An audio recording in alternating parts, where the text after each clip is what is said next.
Dans cet épisode, on découvre les possibilités et on apprend plein de nouvelles activités pour la pâte à modeler avec Mégane Vaillancourt-Cashman. Commençons donc avec les bienfaits. Je sais qu'on a hâte d'arriver aux activités, mais il y en a tellement. On peut-tu en parler? Ben oui, définitivement. Il y en a tellement. Il y en a autant au niveau moteur, c'est pour ça qu'on est là aujourd'hui, mais au niveau de tout ce qui est plus affectif, donc aider avec la régulation, comme on parlait un petit peu pour les adultes, mais autant pour les enfants, tu sais, venir manipuler de la pâte à modeler, que ça soit de la pâte à modeler traditionnelle comme on connaît ou d'autres sortes de pâte à modeler qu'on va parler tantôt. Ça peut être un outil super intéressant pour venir se réguler, aider à s'apaiser. Aussi au niveau sensoriel, tu sais, dans tout ce qui est s'habituer à différentes textures, s'habituer à en avoir sur les mains, puis des résidus sur les mains, attendre un petit peu avant d'aller se laver les mains, tout ça.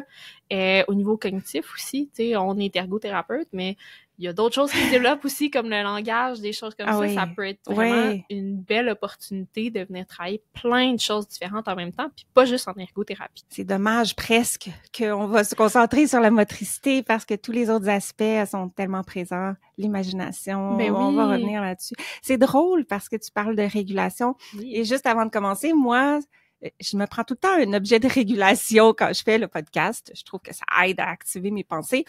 Et alors, je me suis pris une pieuvre, en tout cas une gugus là à manipuler. Puis je me rends compte que j'aurais pu prendre une boule de pâte à modeler. Très vrai. Ben oui, je suis d'accord. Alors, à quel âge on peut commencer la pâte à modeler? Parce que là, on veut pas comme la manger, on veut pas s'étouffer. À partir de quel âge c'est approprié et que l'enfant a quelque chose qu'il peut faire avec qui est intéressant? Ben ça peut se commencer relativement tôt. Bien sûr, comme on pourrait voir sur les petits emballages qu'on a ici ou sur les emballages comme quand ça vient sur en plusieurs exemplaires, il y a toujours un âge minimal. C'est sûr que en bas, parce que là souvent c'est 2 ans qui est écrit, en bas de 2 ans il y a des bienfaits qu'on peut tirer. Il y a quand même des choses qu'un enfant est capable de faire, que ça soit venir appuyer dessus, venir la déchirer, venir la manipuler et juste s'apprivoiser un petit peu ça. C'est pour ça que, comme on va en parler tantôt encore, ben tu sais, il y a des alternatives qu'on peut faire à la maison qui sont comestibles, si on veut. Ça goûtera pas bon, là, mais si on le mange, c'est pas dangereux. C'est pas dangereux. Fait que, tu sais, il y a des moyens que, pas qu'on peut contourner les âges minimales, là, mais qu'on peut trouver des alternatives quand même intéressantes pour que, même à un plus jeune âge que 2 ans, on puisse commencer. OK. Fait que tu disais que les enfants de 2 ans, on peut comme juste déchirer. Oui. Déchirer. Et quoi? Appuyer? On peut appuyer. On peut commencer aussi tranquillement à venir séparer les doigts pour peser. Tu sais, des petites pinces, là, tranquillement. Comme pince le biscuit? Exactement. Tu sais, puis souvent, plus jeune, ça va être surtout de l'exploration plus que de faire une action voulue. Tu sais, on va s'approprier l'objet pour que quand on veuille justement venir l'utiliser avec une intention vraiment précis, ben on va déjà savoir c'est quoi. Il y a pas l'effet, tu sais, un peu excitation de la nouveauté qui fait qu'on sera pas nécessairement capable de se concentrer sur ce qu'on veut travailler maintenant. Fait que ça peut vraiment être des périodes d'exploration, de texture, surtout à cet âge-là. Là. Oui, ben c'est très sensorimoteur. Les jeux en bas de 2 ans, ben oui, c'est clair, c'est ça le plaisir est dans le ressenti visuel, tactile, dans le action-réaction. Auditif, si je tire, ben ça se sépare. C'est ça, exactement. Fait que juste ça, c'est super stimulant. OK, fait que là, on commence quand même pas autour de 2 ans si on est avec un enfant qui tend à mettre les choses dans sa bouche. C'est sûr que j'irais chercher des alternatives qui sont, tu sais, comme on dit, tous les ingrédients font que ça sera pas dangereux ou toxique.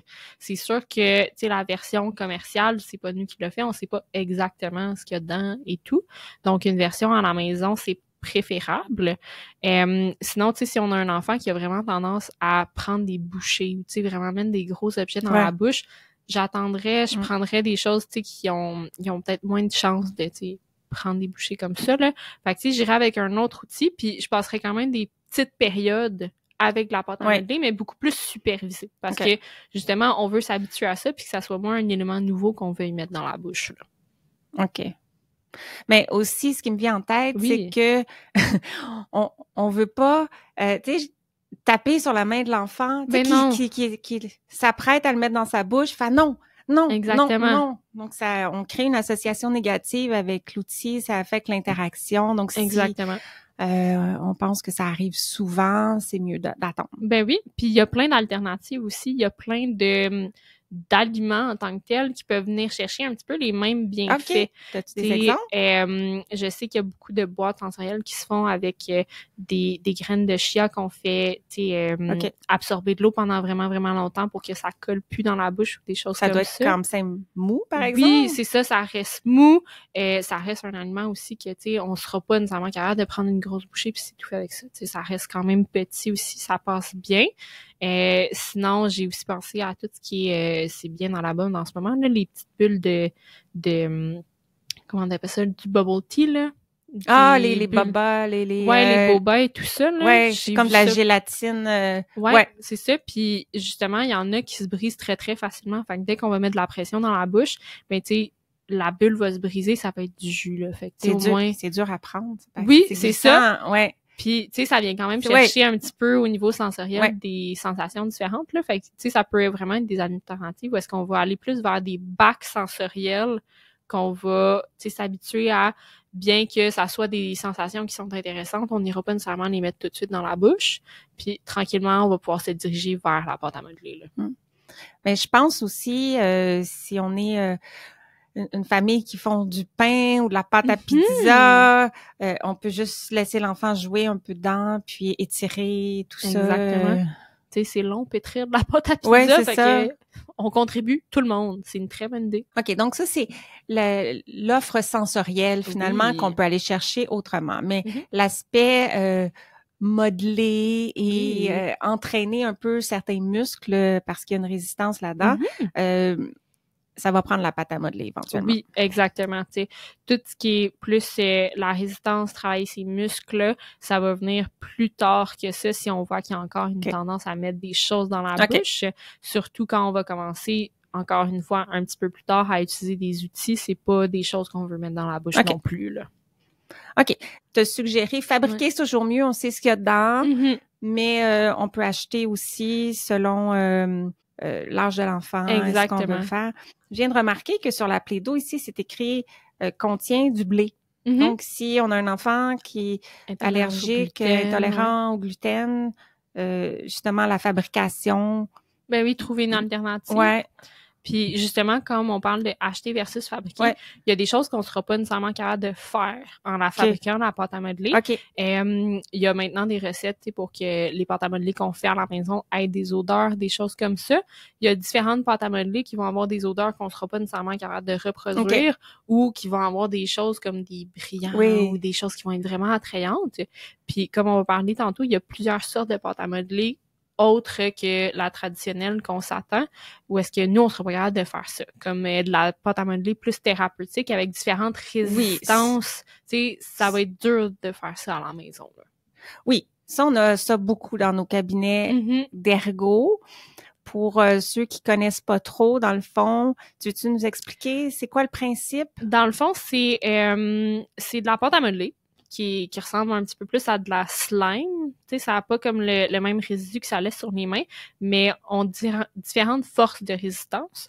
Donc, moi, dans le fond, je suis devenue familière avec ça quand j'ai fait de la thérapie de la main.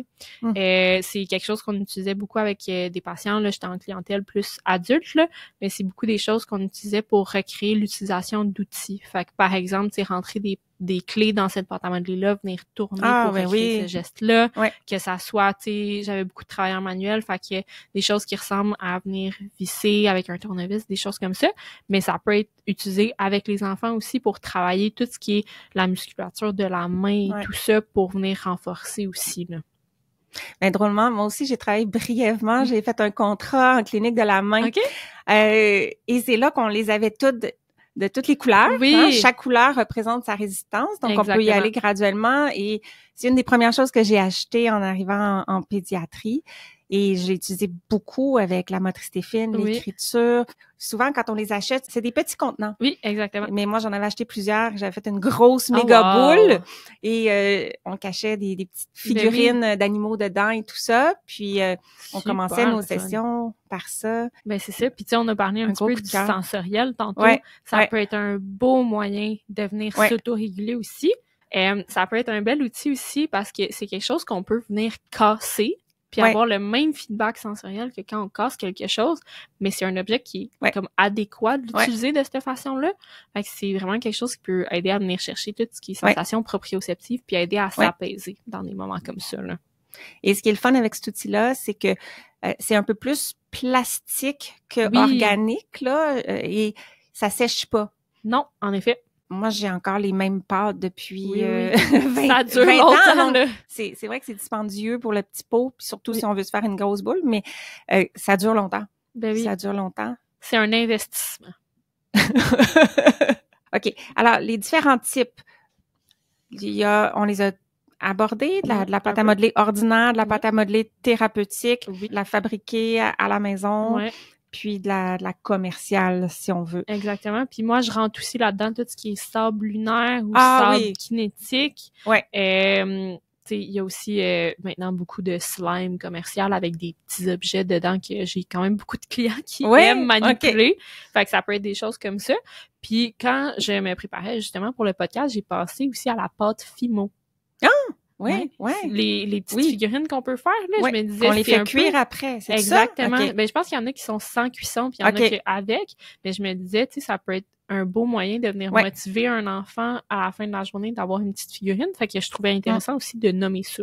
Quelque chose d'autre que je pense qui vaut la peine d'être nommé, c'est que ultimement, il y a l'intérêt pour tout ce qui est poterie. Exactement. C'est quoi les autres céramiques, toutes ces choses-là, là? Oui, exactement. Puis, tu sais, aussi, c'est quand même gratifiant parce qu'on finit par avoir un produit à la fin. Fait que ça peut quand même être des alternatives intéressantes pour un enfant plus vieux, exactement.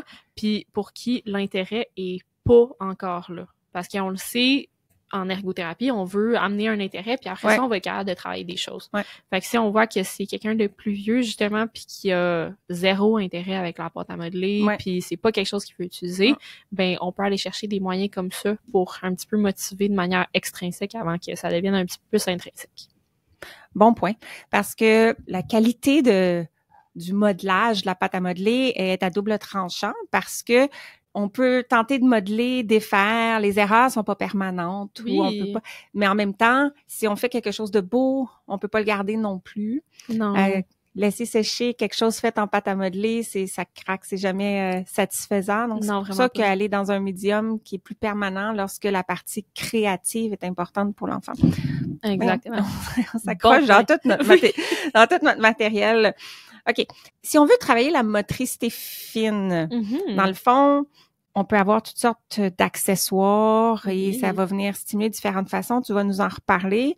Mais si on veut travailler l'imagination, la créativité, la flexibilité cognitive, ou même toutes sortes d'autres objectifs qu'on pourrait vouloir travailler, on voudra pas nécessairement équiper l'enfant de tous les outils possibles qui peuvent diminuer la polyvalence de l'outil. Fait que dans le fond, ce que je trouve pertinent de mentionner, c'est que commencer avec de la pâte à modeler, ça nous laisse un peu champ libre pour justement faire ce qu'on aime faire. Si on a un enfant qui aime beaucoup, tu sais, tout ce qui est animaux, ben tu sais, il va faire des animaux. S'il y en a d'autres que c'est d'autres choses, tu sais, on a vraiment champ libre. Après ça, les outils, c'est sûr que ça vient nous emmener plus dans une direction. Tu sais, par exemple, on a un rouleau à pâte devant nous pour la pâte à modeler. Ben tu sais, ça peut être utilisé pour plein de choses, mais moi, un rouleau à pâte, ça me parle cuisine. Fait que c'est plus des espèces d'aliments que je ferais, bien qu'on veut qu'un enfant aussi soit capable d'utiliser un objet pas pour sa fonction nécessairement, là. Mais c'est sûr que ça vient un petit peu plus guider notre jeu. Fait que j'utiliserais les outils un petit peu plus tard, là. Je laisserais vraiment du temps avec la pâte à modeler seule, là. Oui, j'ai comme le goût de répéter ce que tu viens de dire parce que ça m'a pas touchée, mais j'ai trouvé ça percutant. Parce que c'est vrai, si on prend ça, ça donne le goût de jouer à la cuisine aux aliments, tandis que si je n'ai que ça, je peux me dire à quoi ça me fait penser. Et là, si je pense cuisine, je vais regarder autour de moi et je vais essayer de trouver un objet qui pourrait m'aider à aplatir si c'est ce que je souhaite. Donc, toute la partie praxique, planification motrice, puis observer les caractéristiques, les formes des choses, c'est beaucoup plus nourrissant. Ouais, exactement. Dans le domaine de l'alimentation, c'est beaucoup plus nourrissant pour l'objectif que d'avoir tout cuit dans le bec. C'est ça, puis j'ai accessoires. De renchérir en plus là-dessus. Ça va nous aider un peu à explorer notre environnement, d'être comme tu disais. Ouais. Mais aussi, si j'utilise un outil, souvent, tu sais, je sais comment placer mes mains, je vais utiliser des prises quelconques qu'on voulait que j'utilise versus juste utiliser mes mains, tu sais. Utiliser, mettons, le rouleau à pâte, je vais prendre des petites pinces, je vais aller le rouler versus, tu sais, si je veux travailler plus la main au complet, venir l'aplatir avec mes mains, travailler l'appui. Là, on parle pas encore de ça, mais tu sais, tout ce qui est réflexe primitif aussi au niveau du babkin. Mais on peut en parler parce que c'est ce qui m'a popé en tête quand tu disais ça. Quand est-ce qu'on va parler de ça? Ah! Mais oui, vas-y donc, c'est ça. Justement, tu sais, ça peut être des opportunités de venir travailler des petits réflexes primitifs qu'on voit qui ont encore de l'effet sur, mettons, la prise du crayon, la prise du ciseau, tout ça, qu'on voit des syncinésies au niveau du visage et quand on fait des tâches de motricité fine. Tu sais, ça peut être un moyen vraiment amusant de venir tout stimuler ça puis venir intégrer ces petits réflexes-là, là. OK, ça. Minute vulgarisation. Oui! Désolée! Réflexe primitif, c'est comme un mouvement qui est automatique avec lequel l'enfant naît avant d'avoir le contrôle de son corps. Exactement. Syncinésie. Syncinésie, c'est tous les mouvements au niveau du visage quand on utilise les mains. Fait que dans le fond, si je découpe, je vais prendre des ciseaux sans faire trop de bruit. Ah, ben, si je viens découper et que là, c'est tellement difficile pour moi, je vais souvent avoir une petite manifestation au niveau du visage. Là, je vous regarde vous. Puis, on peut avoir un enfant qui va sortir la langue. J'ai vu des enfants aussi, des fois, qui la bougent un peu partout dans la bouche. Ouais, serrer les lèvres. Serrer les lèvres, serrer les dents. Des fois, juste avoir des mouvements au niveau de la bouche, tu sais, ouvrir, fermer en même temps qu'on ouvre et on ferme, tu sais. C'est dur d'expliquer puis de démontrer une syncinésie en même temps. Moi qui pense, c'est essentiellement ma syncinésie en ce moment. Fait que c'est un mouvement associé qui est pas intentionnel, exactement, qui reflète l'effort pour produire mon intention qui était le découpage. On peut en avoir aussi dans l'autre main. Oui, en effet. Ouais. On peut avoir soit des mouvements miroirs ou pas miroirs. J'ai pas un miroir. Il y a pas un mot pour ça. Ouais, c'est ça. Fait qu'on peut avoir des mouvements miroirs. Fait que là, je fais du ciseau, là, mais des mouvements l'autre bord, si dissociation, latéralisation, tout ça a été plus difficile. On peut avoir juste des petits mouvements aussi qui se ressemblent pas non plus, là. OK. Alors, ce que tu disais, t'as dit, c'est pas fini, le segment vulgarisation, tu nous as... J'ai amené un segment, là. C'est ça. T'as dit, on peut intégrer le petit réflexe, par exemple, de Babkin. Fait que ça, c'est celui qui lie la main à la bouche. Donc, exactement, pourrait donner des syncinésies comme tu as décrites. Exactement. Puis, il y a le réflexe d'agrippement aussi, qui est celui qui affecte beaucoup la prise du crayon. C'est quoi? On va se faire un high five? Je voyais ton doigt, j'allais mettre ma main, puis j'allais faire le réflexe. OK. On n'était pas à la même place. OK. Dans le fond, je pensais que tu étais contente de ce que je disais. Yes, on parle de réflexe! Oh, wow. OK. Donc, stimule mon réflexe d'agrippement. Oui, ça va être un petit peu plus... ça va être vraiment à la base, dans le fond de nos doigts. Puis, quand on va venir mettre une légère pression, ça va fermer comme ça. Puis, souvent, tu sais, quand on ferme, ça appuie, fait que ça reste fermé. C'est ça. Fait qu'on le connaît tous chez les petits bébés, ce réflexe-là. Si le contrôle volontaire s'installe pas assez, qu'il continue d'influencer, c'est qu'il veut... le système veut. Le système veut que tous les doigts ouvrent et ferment en même temps. Donc, lorsque je veux écrire, il y a comme trop de tension qui vient dans la prise. J'ai de la difficulté à dissocier pour faire mes mouvements et aussi pour tenir mon crayon là, d'une manière précise et fine. Donc, tout ça pour dire que quand on joue avec la pâte à modeler sans outils, on a beaucoup plus d'opportunités d'utiliser comme la main au complet où est-ce que des petits réflexes primitifs se cachent des fois. C'est ça. La stimulation De la paume. De la paume. Oui. Qui sont 2 régions différentes selon les 2 réflexes. Dans le fond, quand on pétrit, on s'en va chercher ça. Exactement. Donc, disons un parent qui nous écoute, comment c'est pas utile pour moi. Effectivement, un peu moins cette notion-là. Mais lorsque, par exemple, votre enfant est suivi en ergothérapie, ça va arriver que on va identifier que ça, c'est un besoin. Et justement, quand on sort notre pâte à modeler, on fait pas juste jouer ou dire on développe des muscles dans la main, c'est que des fois on a une intention très précise en lien avec la stimulation qu'on propose. Oui, c'est ça. Puis tu sais, si on sort des réflexes primitifs, même de le pétrir au niveau de la main, tu sais, la force de préhension qu'on va avoir besoin pour tenir certains objets, puis avoir justement la capacité de le tenir et de le maintenir. Tu sais, je pense. Là, on est en haut d'une épicerie, fait que j'ai comme pensé épicerie, là. Mais tu sais, je vois du monde sortir avec leur sac d'épicerie en ce moment. C'est pour ça que j'ai pensé à ça. Mais tu sais, juste d'aider à transporter les sacs, transporter la boîte à lunch pour l'école pour plus tard. Mais tu sais, d'être capable d'avoir cette force de préhension-là puis de garder ça, je pense que, tu sais, c'est des choses pertinentes à continuer à travailler, là. Oui. Tout à fait.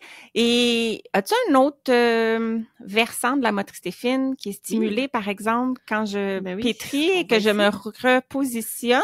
Ben oui! C'est peut-être un bon moment pour dire que cet épisode-là, on l'a enregistré aussi en vidéo. Oui. Disponible là, sur mon site ou sur YouTube, si vous voulez voir ce que je fais en ce moment. Ouais. Si je le décris, ce que je vois en ce moment, c'est qu'on pétrit la pâte à modeler avec un doigt à la fois et qu'on travaille vraiment la dissociation de nos doigts. C'est pas ça que je fais. Moi, c'est un doigt à la fois. Non. Je fais une manipulation. Ah, ben oui, c'est des translations dans la main, là. C'est ça. Translation, rotation. Ouais, exactement. Complexe et simple. Ouais. Fait que, oui.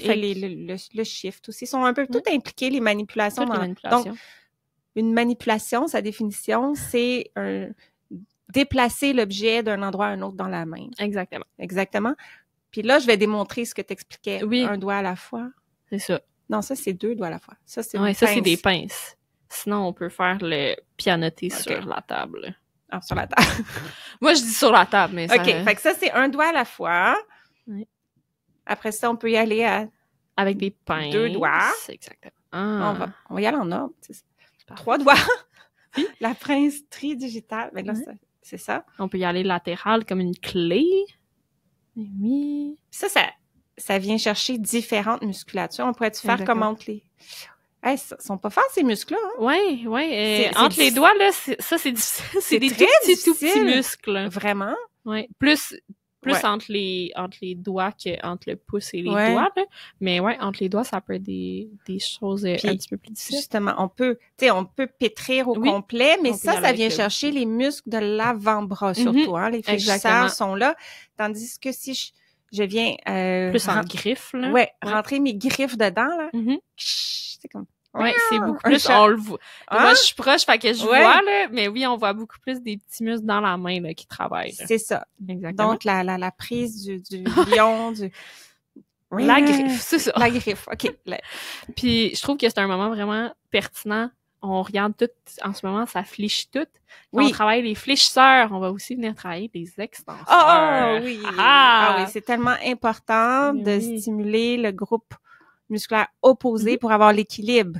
Exactement, parce que si, justement, je suis vraiment, vraiment forte à tout ce qui est flexion, ben, tu sais, faire les mouvements au niveau du crayon, je vais avoir besoin de fléchir et de faire une extension, là. Fait qu'il faut que les deux soient capables de se faire, puis il faut pas qu'un bloque l'autre, là. Mais c'est ça qui fait que c'est pas forçant de tenir un crayon, parce que si mes fléchisseurs sont en équilibre avec mes extenseurs, c'est comme ça se tient tout seul. Mais si un des 2 groupes musculaires est plus fort que l'autre, là, je dois travailler pour pas appuyer trop fort ou pour pas échapper mon crayon. Ben c'est ça, on force contre nous-mêmes, là, fait que c'est vraiment difficile. C'est un peu, si on prend un exemple qui est un petit peu plus grand puis comme visible, c'est comme si au niveau de la posture, j'avais des abdominaux beaucoup plus forts que les muscles de mon dos. Je vais être toute recroquevillée, il va falloir que j'utilise toute ma force pour essayer de contrer avec le groupe musculaire opposé, là. Donc, c'était un petit rappel postural en même temps pour moi. On se remet sur la chaise. OK. Fait que ça, ce que je démontre là, qui est de plonger dans la pâte à modeler puis de séparer mes doigts. Ça, c'est comme une façon de travailler les extenseurs? C'est une façon. Oui, je vais te voler la pâte à modeler. On peut le faire aussi sur le bord d'une table. Fait que j'ai les plus grandes jointures sur le bord de la table. J'ai amené la pâte à modeler faire le tour de mes doigts et je vais juste venir étendre pour tirer. Fait que là... Est-ce que je peux faire le rôle de la table? Oui! Donc, comme c'est ici.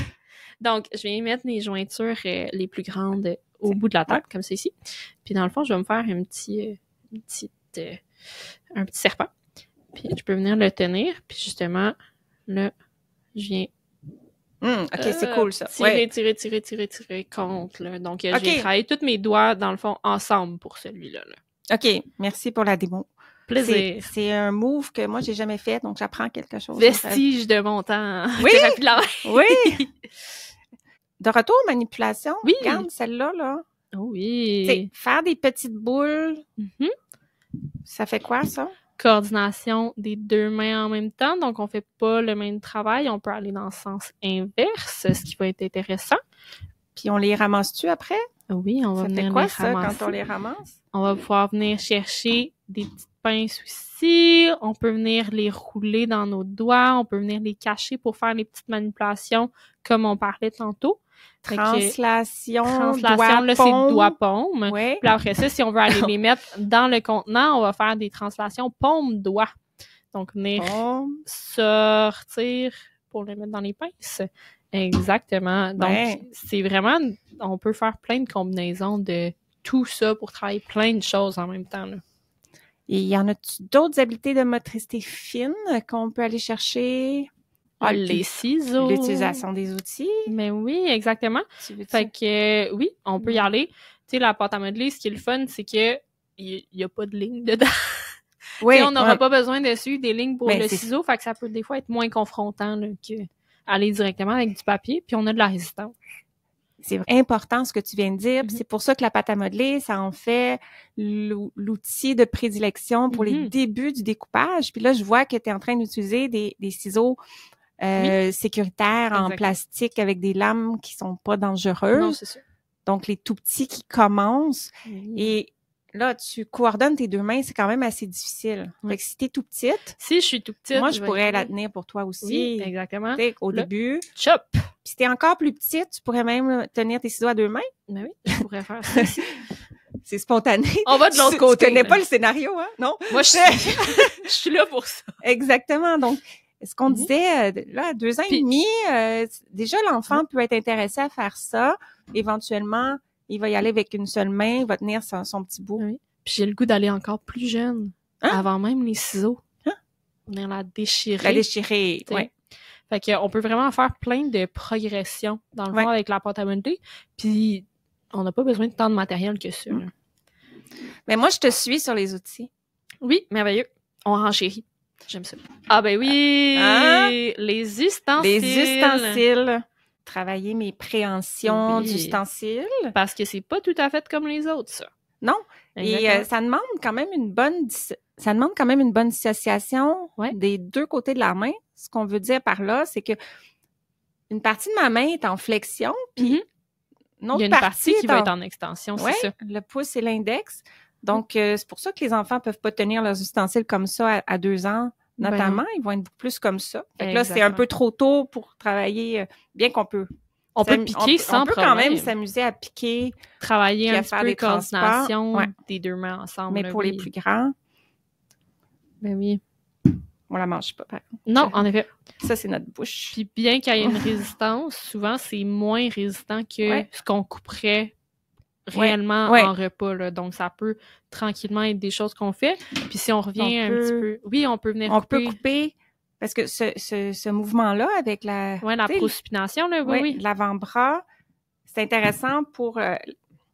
par exemple, quand on est avec une cuillère et tout ça, puis on a besoin de venir chercher dans le fond du bol. Ça. Oui, exactement. Fait que moi, j'adore travailler avec la pâte à modeler, avec les ustensiles. Oui, vraiment.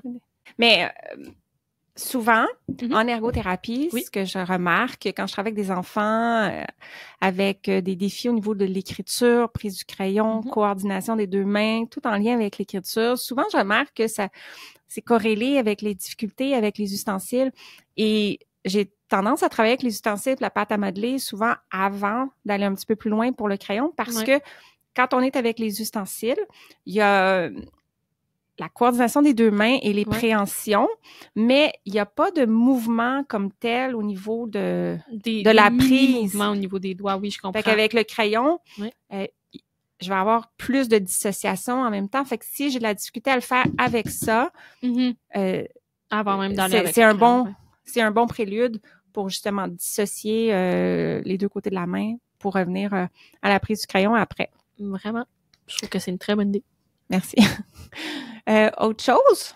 Là, on essaie de nourrir les gens à la maison, les éducatrices, les enseignantes en classe et les ergos en clinique.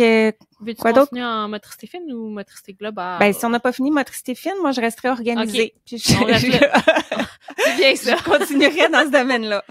Ben oui, on l'a pas fait tantôt, là, mais on peut faire des boules, justement, avec les 2 mains, ou si on veut quelque chose d'un petit peu plus difficile, tu sais, avec les doigts, venir la rouler, là. Tu sais, venir faire des petits mouvements, là. Tu sais, parce qu'on la roulait les 2 mains tantôt. Fait qu'on utilisait les paumes pour rouler. Oui, exactement. Mais là... Puis on peut venir les rouler entre les doigts, là, pour, tu sais, venir vraiment faire des mouvements au niveau du pouce, plier au niveau des doigts. On peut y aller... OK. Fait que c'est la challenge de la galette. Il faut que tu remettes en boule juste avec tes doigts. Fait qu'on peut plier, puis là, faut tout qu'on vienne travailler ensemble pour que ça roule. Vraiment, oui.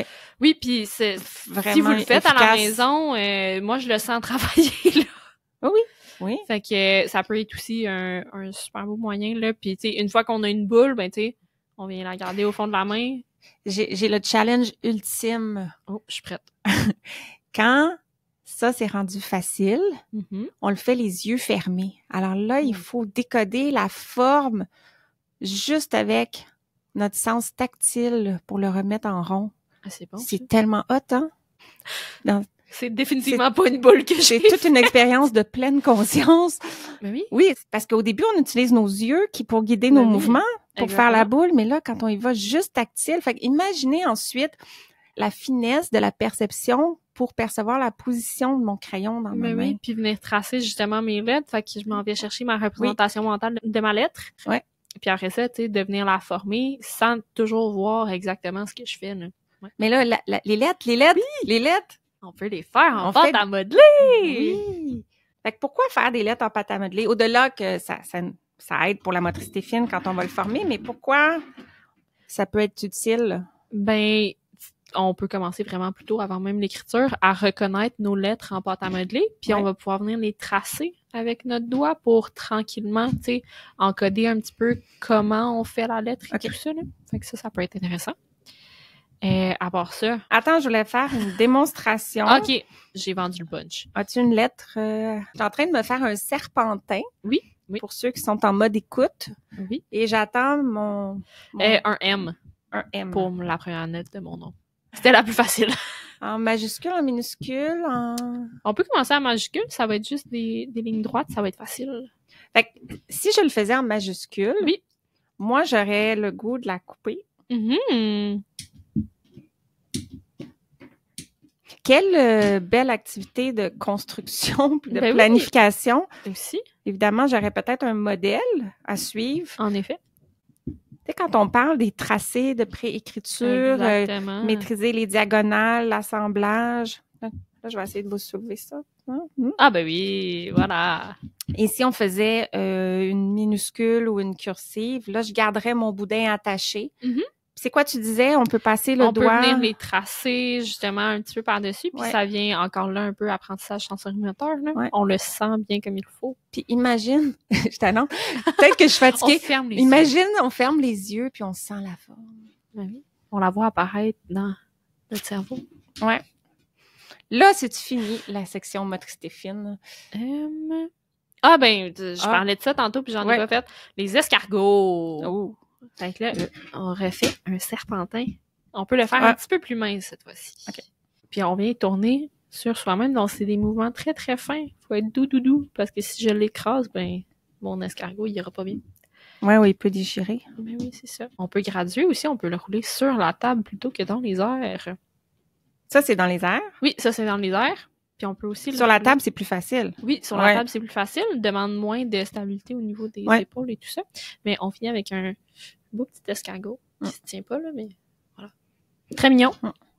C'est parce que j'étais en train de me dire, y a-t-il d'autres outils qu'on n'a pas fait? Puis ça m'a fait penser ça, qu'il y a une activité que je fais souvent lorsqu'il s'agit de prise du crayon, avoir un peu de ludique et s'adapter à une nouvelle prise du crayon ou sans avoir la pression d'écrire ou de la conserver. Dans le fond, c'est de faire les boulettes de pâte à modeler et de prendre la prise du crayon que je veux travailler et de venir la piquer et juste de la transporter à quelque part d'autre. Oh, ben oui. Alors, moi, ce que je fais, par exemple, je mettrais le petit bocal là-bas. Et je dirais, on la transporte jusqu'à là-bas. Puis avant d'arriver au petit bocal, je regarde, est-ce que ma prise est encore ben oui, il faut que je continue à la transporter ou est-ce qu'elle est rendue comme ça? Oui. Puis idéalement, sans regarder ma main. Ben donc, oui. Est-ce que je peux conserver cette disposition-là des doigts sur le crayon en transportant la boule? Fait que c'est comme l'excuse. Ben oui, c'est pour ça. dire je fais une activité de transport. On donne un but clair. C'est ça. Moi, ça, je trouve ça vraiment le fun. Ben oui. En ergo, les enfants aiment ça. Ouais. Puis si c'est dur, on peut graduer. Donc, on peut aller juste d'ici à ici. Puis après ça, on s'en va l'autre bord de la distance. On regarde des deux côtés et on traverse. Oui. Merci du rappel. Est-ce que on peut travailler de la motricité globale avec la pâte à modeler aussi? Définitivement. Non. Ben oui. Oh. C'est fou. Ça sert à tout. On l'a dit, ça sert à tout. Ça lave des murs, ça travaille dans la motricité globale. Mais oui, fait que dans le fond, tout ce qu'on a parlé des activités tantôt, c'est toutes des choses qu'on peut transposer, pas mal toutes, un petit peu sans appui dans les airs pour travailler tout ce qui est stabilité au niveau de la ceinture scapulaire, donc des épaules et tout ça. Et aussi travailler la posture. Souvent, c'est des activités qui vont se faire à la table, donc il faut que j'aille une posture qui permet de faire l'activité. Donc, c'est souvent quelque chose qu'on va inclure même dans des activités de motricité fine. Mais un des exemples que je fais actuellement, c'est dans les airs, faire un serpent sans devoir m'appuyer sur la table puis d'être stabilisé. Là. Donc, on vient dans les airs. Je travaille aussi un peu comme le ciseau. Là. Si je mets mes mains loin comme ça va être beaucoup plus difficile que si je colle mes coudes à moi-même et que je fais justement mon serpent. Donc, un petit peu comme au ciseau. On peut-tu rajouter une image ludique? Tu sais, plutôt que de dire juste fais-les dans les airs, quelque chose qui... C'est quoi une idée qui pourrait nous donner le goût de garder nos bras? Ça me fait penser à une potion magique. Ah, ben oui! On mélange une potion magique, genre, c'est oui. Potion... tu sais, quelque chose comme ça, là. Oui. Puis moi, je me dirais même... J'ai pensé à des gouttes de pluie, là. Tu sais, si on en fait des petites, là... Tu sais, je viens faire une goutte de pluie. Si moi, le nuage, je lâche. Je m'en vais chercher d'autres eaux. Ah oui. Je fais des gouttes de pluie. Je lâche. Gros grêlon. Ben oui, c'est ça, exactement. Avec la neige qui s'en vient, là. Parfait. Oui, non, c'est bon, ça. C'est bon, ça. J'aime ça. Oui. On garde l'activité significative. Oui. C'est une perspective de l'ergo. OK, motricité globale. Donc, on a parlé ceinture scapulaire, toute la stabilité pour soutenir notre bras pour la motricité fine. Ouais. J'ai aussi le goût de ramener toutes les activités sur le gros ballon qu'on peut faire. De la pâte à modeler aussi, ça se fait. Ah, ben oui. C'est ça peut être super le fun de venir, tu sais, travailler un petit peu avec de la pâte à modeler pendant que je suis sur un gros ballon puis qu'il faut que je tienne ma posture. OK, donc t'es assise sur le gros ballon? Ça peut être assis. Ou à plat ventre? On peut être à plat ventre aussi. Puis faire notre activité devant nous, tu sais, comme notre galette. Ouais, exactement. Ou assis. OK, je visualise. Oui. Donc, toutes ces réponses, dans le fond. Là. Tout est bon. Tout est bon. On peut faire un combo thématique, genre... bonhomme de neige dehors, puis ensuite, quand on a froid, on rentre en dedans, puis on fait bonhomme de neige avec la pâte à modeler dedans. Ou on fait le dedans, donc on dessine un peu, pas on dessine, mais... on planifie ce qu'on veut faire. C'est ça. À quoi va ressembler mon bonhomme de neige, puis après, je vais dehors, puis je vais le faire. Oui, c'est une super belle activité. Ouais. Puis, il y a aussi, j'ai pas la recette en ce moment, mais j'ai vu flotter un petit peu des vidéos sur les réseaux sociaux des ergothérapeutes. Il y a un moyen aussi de faire quelque chose qui ressemble un petit peu à du sable lunaire, mais qui est blanc. Je me souviens pas de la recette, mais tu sais, ça peut ressembler quand même à de la neige, puis ça se tient, là, fait que ça peut être aussi une belle alternative, puis suivre un petit peu notre thème, là. Mais sinon aussi, c'est un petit peu comme le coloriage, mais du coloriage vraiment à plat ventre au sol, travailler je suis obligée de mettre appui sur mes avant-bras pour venir, par exemple, faire ce que je fais dans mes mains en ce moment, là, transférer, de la pâte à modeler d'une main à l'autre, l'écraser, tout ça. Fait que pour venir travailler, mettre un appui quand on fait une activité à la table, ça peut être intéressant aussi, là. J'aime ça. Ouais. Avais-tu autre chose?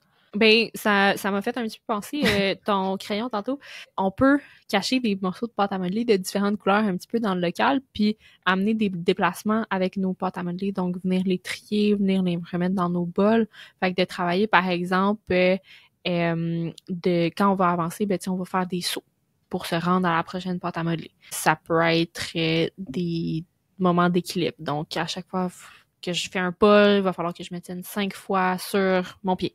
Je mets un autre pas 5 secondes sur mon pied. Donc, ça peut tout être des moyens de rendre des activités qu'on ferait normalement en motricité globale plus amusantes, puis rajouter des buts, un petit peu comme tu disais tantôt, pour motiver, là. Mais j'aime ça. Avec tes apports, on comprend bien le potentiel de la pâte à modeler et de la perspective de l'ergothérapie. Oui. Donc, 2 pour 1. On aime ça. Mettons là qu'on reste dans le domaine de l'ergothérapie. L'environnement, c'est toujours très important. As-tu des conseils par rapport à l'organisation de l'environnement qui pourrait être autour d'une activité de la pâte à modeler? Définitivement. De pâte à modeler? Oui, définitivement. Ben, premièrement, tu sais, l'ergothérapeute, notre travail, c'est que ça soit fonctionnel. Qu'on veuille le faire dans la vie de tous les jours. Où est-ce que je m'en vais avec ça? C'est que ce qu'on m'a rapporté pendant que je faisais mes nombreuses recherches, les parents souvent aiment pas le nettoyage qui s'en vient avec la pâte à modeler après. Fait que de s'assurer d'avoir un environnement où est-ce que on va être disponible à faire de la pâte à modeler et qu'on sera pas trop en train de se soucier du nettoyage après, que ça soit mettre une nappe sur notre table, mettre une couverture si on décide de le faire dans le salon ou peu importe en dessous pour s'assurer que le nettoyage va être le plus facile puis le plus agréable possible puis nous rendre disponibles à faire cette tâche-là. Je pense que c'est quelque chose qui est super important à faire.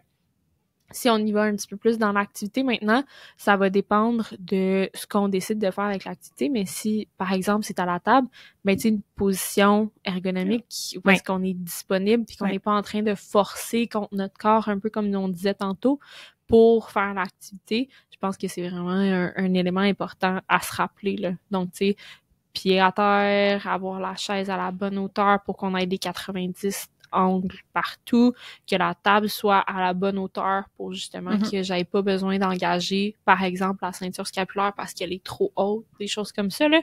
Je pense que c'est important à rappeler, même si c'est une activité qui est moins focusée sur la précision et tout ça, là. Les vêtements, y a-tu des vêtements que ça colle moins dessus? C'est sûr. Si je pense rapidement, là, il y a les petits tabliers de peinture là, qui sont comme un petit peu plus en plastique, là, ça peut être intéressant. Sinon, tu sais, d'avoir un tablier pour ça, tu sais, qu'on sait qu'on va salir dans différents jeux, ça peut être intéressant, là. Puis si on a sur du linge, comment on fait partir ça? Oui. As-tu des trucs? Donc, j'ai sorti la Madame Blancheville en moi. Je suis allée chercher exactement ce qu'on nous conseillait. C'est sûr que de la pâte à modeler, ça sèche. Ça peut être pas vraiment ce qu'on veut dans certains contextes. Ça peut être ce qu'on veut dans d'autres. Par exemple, si on en a sur les vêtements, la laisser sécher le plus longtemps possible et être capable de venir enlever l'extra en grattant ou des choses comme ça, ça peut être intéressant.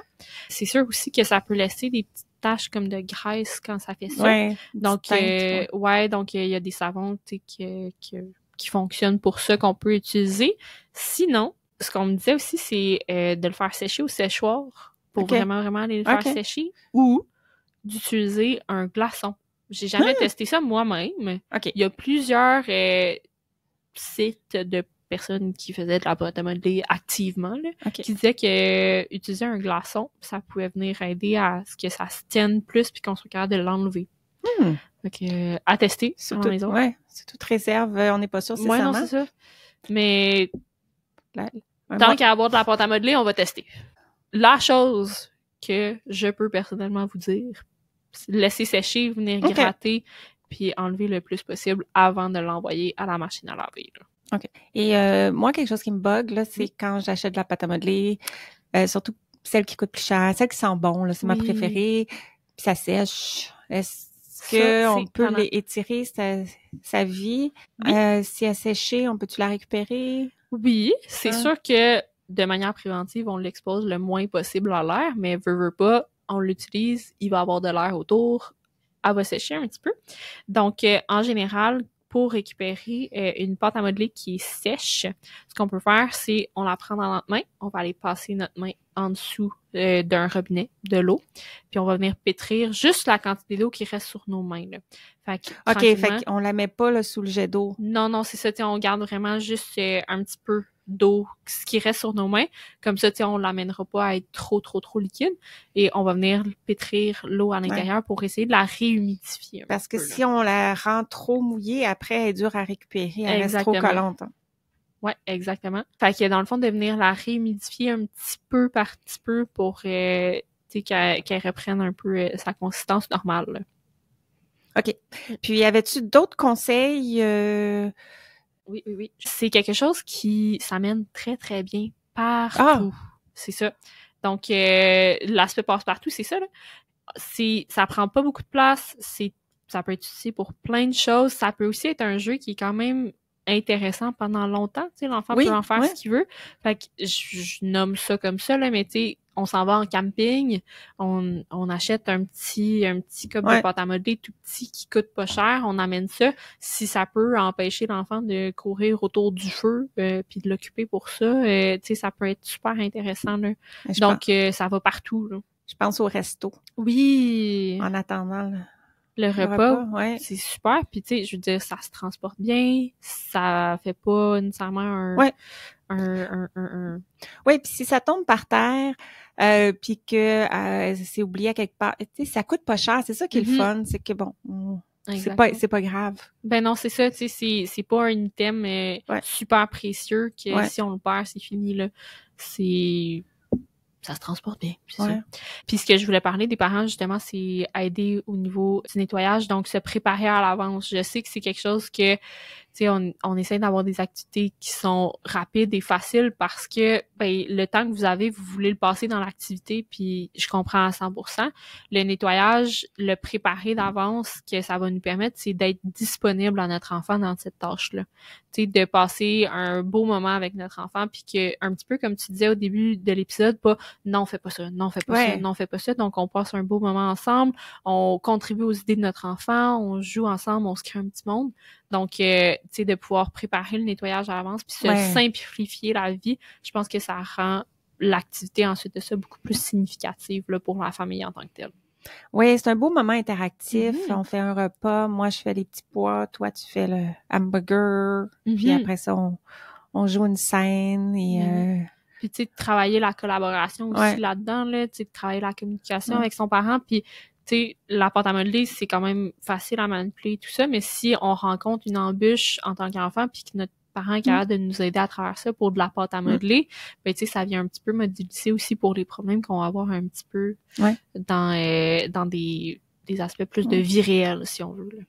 Et moi, j'ai le goût de proposer l'idée que c'est une bonne activité à faire dans le contexte de la routine du dodo. Oui. Parce que il y a l'aspect interaction, connexion et il y a l'aspect relaxant autant pour le parent que l'enfant. Ça apaise et après, on passe au lit, on passe à une histoire.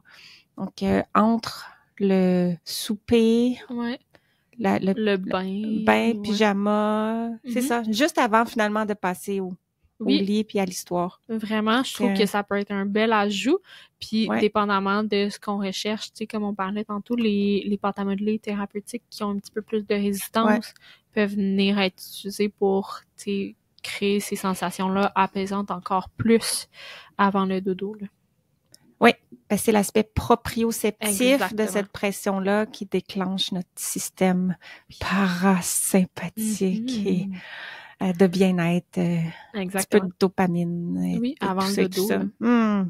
En terminant, Mégane, je pense que tu as trouvé une étude intéressante, récente sur le sujet, 2024, sur le développement de la motricité fine et cognitif en maternelle. Donc, les effets de la pâte à modeler là-dessus, c'était quoi les résultats de l'étude? Les résultats, dans le fond, de l'étude, c'est que ça montre à quel point c'est quelque chose qui est polyvalent en termes de venir stimuler des enfants au niveau moteur, mais aussi au niveau cognitif, puis tout ce qui est aussi collaboration avec ses pairs, au niveau langagier aussi. Donc, avoir des moments de pâte à modeler, c'était vraiment des endroits où est-ce que les enfants pouvaient être exposés à plein de choses en même temps, dans le plaisir, puis que ça amenait vraiment des impacts au niveau, ensuite de ça, de tout ce qui est manipulation un petit peu plus des lettres, du crayon. Donc ça, c'est très gros résumé, là. Oui, puis j'ai lu l'étude aussi tout à l'heure. Oui. Puis j'ai ressorti plus spécifiquement que ce qui était stimulé, parce que c'était une relation significative, pas significative dans le sens des émotions, mais au niveau statistiquement significatif, l'amélioration. Et ce qui était stimulant dans la pâte à modeler, c'était le modelage, le façonnage, donc faire une forme avec, puis la manipulation des matériaux. Et au niveau cognitif, c'était l'exploration des formes, des couleurs, les concepts spatiaux et géométriques. Donc, tout ça, ce sont des habiletés qui avaient été mesurées dans l'étude et qui se trouvaient améliorées par des périodes de jeu avec de la pâte à modeler. Ben oui, c'est ça, parce qu'il y a plein de concepts un petit peu plus complexes qui vont être utilisés, par exemple, dans les mathématiques plus tard, peuvent être utilisés dans la pâte à modeler, qui peuvent aussi être utilisés si on décide de faire notre pâte à modeler avec l'enfant aussi. Je vais mettre l'étude en référence pour ceux que ça intéresse. Et sinon, je te laisse le mot de la fin. Faut finir. Justement, quand le podcast va sortir, les vacances des fêtes s'en viennent, ça serait un super beau moment pour prendre le temps de jouer avec la pâte à modeler avec son enfant. Je pense que ça va être des super belles activités. Oui, puis si on pense que notre enfant est peut-être pas trop naturellement incliné vers la pâte à modeler, c'est un cadeau intéressant. Oui. Un petit pack et juste la nouveauté nous donne l'opportunité de plonger avec l'enfant. Puis je pense que ça, c'est la clé, c'est avec l'enfant. Si on pense que c'est pas dans ses intérêts, on l'invite à le faire pas tout seul, mais ensemble. Ben oui, puis que nous, on ait du plaisir dans l'activité, va vraiment venir le chercher, justement, à venir. Puis bon jeu pour les parties de Noël. Oui. On fait... on essaie de recréer une forme les yeux fermés, comme tantôt. Ça peut être super drôle. Mais ça peut être les yeux ouverts, mais ça peut être de... Oui, c'est vrai. On peut dire tout le monde essaie de faire un... sapin. Un sapin, les yeux fermés, puis après ça, on compare le plus beau sapin, puis on vote. Ou une personne choisit un objet à imiter, fait, puis les autres doivent deviner ce que c'est. Exactement. Quelque chose de genre. Oui. Ça se transpose à tout le monde, la pâte à modeler, là. Exactement. Ben, merci, Mégane. Toujours un plaisir de discuter avec toi, toujours inspirant. On repart plein d'idées. Yes, merci de m'avoir reçu. C'est toujours vraiment plaisant, puis ça me permet, moi aussi, de trouver d'autres idées à utiliser, là. Ben oui, se plonger dans un sujet comme ça, c'est nourrissant pour nous aussi, les ergos qui participent au podcast. Ouais. Ben, au plaisir de réaccueillir en 2025. Avec plaisir. Bye. Bye. Merci d'avoir écouté et à bientôt pour notre prochain épisode. Mais si tu ne l'as pas encore, n'oublie pas d'aller télécharger mon guide du développement moteur des enfants de 0 à 8 ans. Concrètement, les jalons de motricité globale et de motricité fine, étape par étape, âge par âge. C'est sur mon site josianecaronsanta.com/guide. Et sur ce, on se laisse et on se retrouve très, très, très bientôt pour continuer à parler de motricité et d'ergo. Bye!